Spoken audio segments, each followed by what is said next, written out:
Chapter 2, The University of Marescimar by Sky. When we all leaned over the edge of the cloud, we could see a real-life map of the islands of time. A large diamond-shaped island looked like an old-fashioned kite, soaring on a watery sky of purplish blue. Below the kite, seeming like they might like to flap in the breeze, were 10 smaller islands in a long, snake-like tail. The sea sparkled as if covered with gemstones, and the islands were green except for their wild grey mountains and edges of silvery sand. On the coast of the main island, I could see a huge X-shaped castle basking in a massive garden. "What's that?" I asked. "The University of Marescimar," said Blizzard. "That's where I studied astrophysics, magic, time, sport, and everything else I know." "Marescimar?" asked Ben. "Yep," said Blizzard. "Believe me, one day you'll feel a craving to be at Marescimar. It's just that sort of place. Excellent in every way." Ben nodded, looking intrigued. "Can children go to the university?" I asked. "Of course," said Blizzard. "Children are Marescimar's most respected teachers and its best healers. Not all learning is as dogged and boring as it is at the school you've been going to. Marescimar is for everyone, from tiny children right through to wizards and angels who are tens of thousands of years old. That way, everyone learns from everyone." Ben looked excited. I could tell that he was sold on the idea of Marescimar. "Why is it called Marescimar?" asked Frank. MA for magic and mathematics, RE for respect and religion, and SC for science, although in the word Marescimar we pronounce the SC like the S and K in Sky's name. IM is for imagination and AR is for art. They're all equally important and they make up Marescimar. AR could be for architecture, said Ben. "Our dad was an architect." "I know," said Blizzard. "Omar Walker. He designed some of the finest buildings at Marescimar. My favourite is his melting classroom." Ben's eyes shone. "Seriously," he asked, "you knew our dad?" "Omar was a wonderful fellow," said Blizzard. "He was always talking about you two, Ben and Skydie." "Skydie," I said. "That was his nickname for me." I felt so glad that Dad had known Blizzard. "He loved mixing architecture with the physics of enchantment," said Blizzard, "and ever so much more." "The physics of what?" asked Frank. "Enchantment," said Blizzard. "It's the domain of ice witches. They invented it centuries ago. We are lucky to have a very clever ice witch with us at the moment." "When did Dad come to Marescimar?" I asked. "Time and space are strange things," said Blizzard. "He may have spent days here while you thought he was asleep in his bed for just one night." "So Dad used to sneak off to other realms?" I asked. "Well, he visited us quite often," said Blizzard.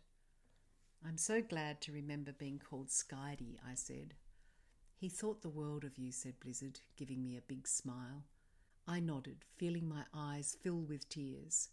Ben noticed and covered for me. "Can't wait to see the melting classroom," he said. "It's one of my favourite places," said Blizzard. How exactly are we on a cloud?" asked Minnow. "This place is a bit like Narnia," said Blizzard.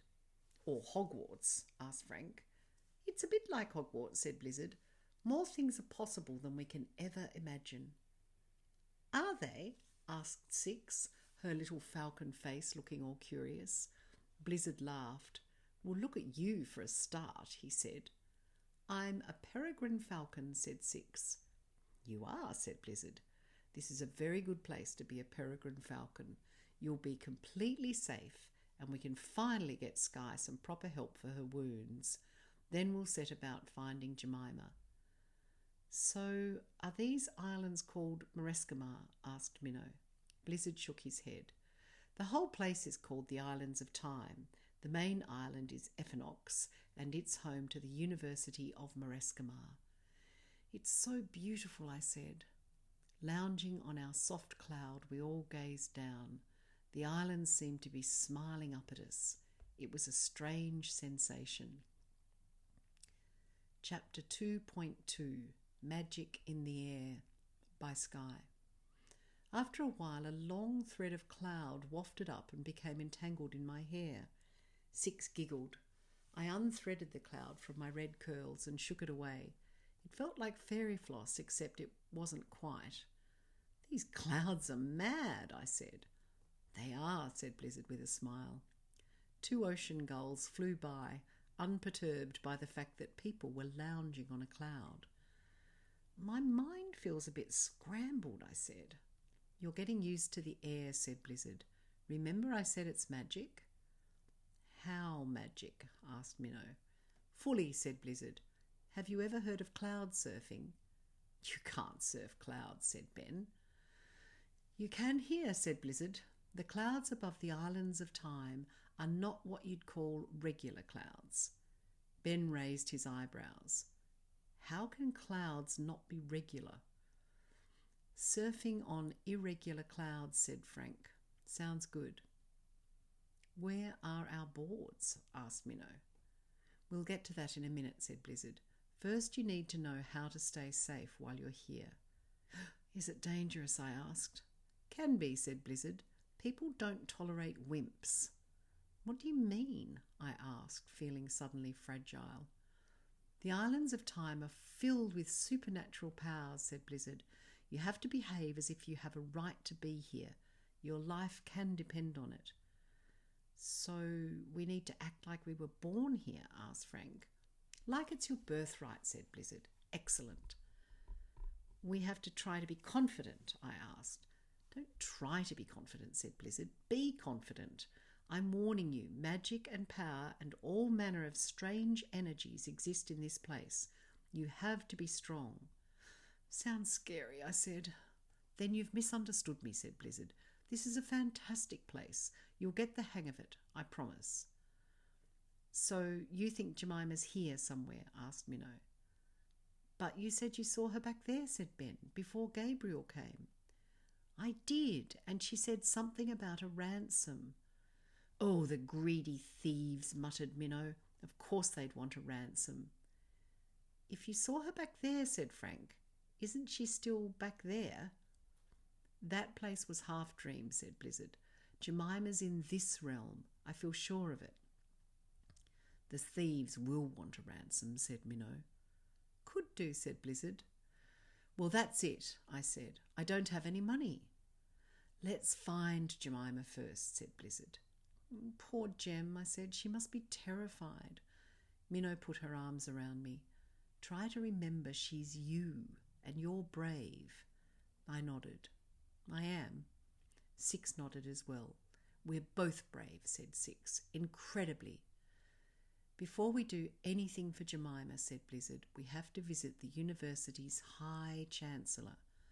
"Who's that?" asked Minnow. "Angel," said Blizzard. "Her real name is Seraphina, which means angel, and that's the name she prefers.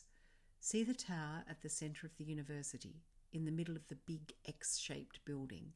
Frank and Ben leaned right over the edge of the cloud, peering down. They were the exact opposite of one another, one with jet black hair and the other so blonde. "Sick," said Frank. "That's where Angel lives," said Blizzard. "So that's where we're going."